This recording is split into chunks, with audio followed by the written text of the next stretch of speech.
can be done exactly to protect the rights of rape survivors?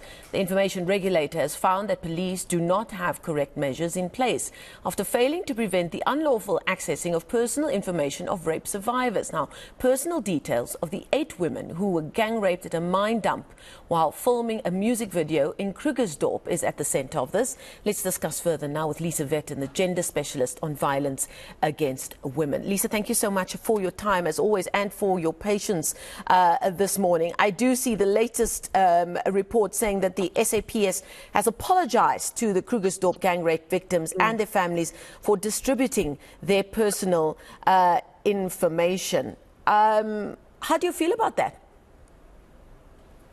I think it's a very important decision, and it's a clear warning to the police to be more careful about what they do in future with this kind of information. But I think what people also perhaps are not aware of is that the release of information that enables you to identify a rape complainant is actually also a crime in terms of Section 154 of the Criminal Procedure Act. And of course, because one doesn't know who in the police leaked this, that made it difficult to press charges against the individuals concerned. But I mean, it's very wrong, and there's a reason why identifying rape complainants is both a crime, and it would also be something that should, in terms of the promotion of Protection of Private Information Act, would also want to keep that private, and that has a lot to do with the safety of rape complainants. I mean, in this particular case, these women were raped by men they don't know. They have no idea where they are. They have not been arrested. The men who were arrested have had charges dropped against them, so those men remain at large. So those women remain in a state of intense fear, wondering if, because their addresses are out there, those men could come back at any time and find them. And I mean, I think that's the kind of consequence that the police did not think about when they released that information via WhatsApp. Now, I see in the statement penned by National Police Commissioner General Fani Masemola, he said an internal departmental investigation into the matter had been concluded. And this really is what is a bit of a pattern of behaviour from the police. When this kind of thing happens, they go very much internal, and then we never hear from it again. How do you feel about that approach? Because when we're dealing with the scourge of gender-based violence and this kind of sensitive information is let out, even though the Commissioner said that no ill intent was uncovered, accountability is key here, isn't it? Well, absolutely, and I think that this is the issue, is that the police could have tried harder to find out who this was and to take action against them. Because yes, no ill intent may have been intended, but that doesn't excuse the negligence of the individuals who did this. And I mean, in law, we already recognize that an accident is not an excuse. Even if you shoot somebody accidentally, you're still charged with culpable homicide. So in this case, there may have been no ill intent, but there was negligence, and that's a negligence that has and continues to have serious consequences for those women. People know who they are. This has affected their ability in some respects to obtain further work. They feel unsafe.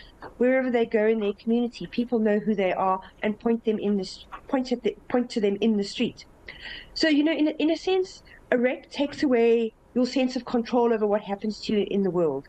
And in releasing that information into the world, it's removed another aspect of control from the women's lives. And that is the ability to be able to choose who they want to tell what has happened to them and when they tell people. So that loss of control is yet another form of victimization and harm that has been added to what they've already experienced through the rapes. That is such a powerful point that you've made in what really has just been seen as another news story and another development in what was quite a high-profile gang rape story at the time. Do you believe that there is enough awareness and education within the SAPS about how perhaps an action that wasn't thought through, a WhatsApp that was sent because it's easier to communicate with a group of people working on investigation? Is there enough awareness about the ramifications of an act like that? Is there ongoing education about how we use these social media elements in an organization like the SAPS and what the repercussions could be? Well, according to the public regulator, the systems that the police had in place to protect personal information were not adequate. And that is entirely why this happened. And so, according to the police, they've now embarked on education of their members in order to prevent this from happening again, which is well and good. But the harm has been done. Yeah. And I think what has further compounded the harm is that this leaking of the women's details was one kind of injustice. But the second injustice is that there has simply been no movement on their case. If you remember, those who were arrested were released and the charges withdrawn back in October of last year. Since then, we've heard nothing. So, I mean, whereas in this case, I think what the police have really created what is a double harm. The releasing of their identity and the failure to arrest and to do anything and thus restore a sense of safety to the women, which they would accomplish if they did go and arrest and deeply investigate this matter. The other thing is, Lisa, is because of the high-profile nature of the story, we know about this. We know about this breach in communication rules and regulations. But this kind of thing is probably happening all the time in stories that don't make the headlines. Well, that's an interesting question, I think, that we need to follow up and to monitor. It is the only complaint that I'm aware of this nature that has come before the Information Regulator.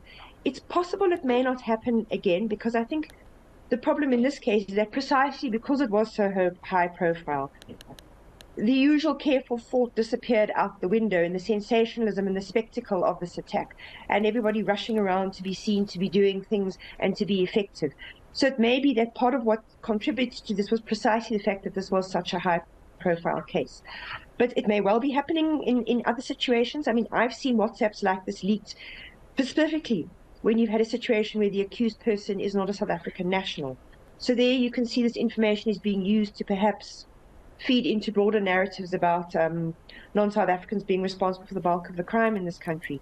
So I think we do have to keep very careful eyes on what the police are doing with the information that they release to community policing forums and others in the name of alerting the community to crime. Okay, we're going to leave it there. Thank you so much for your time and your insight. As always, Lisa Vetten, gender specialist on violence against women. We thank her for her time this morning.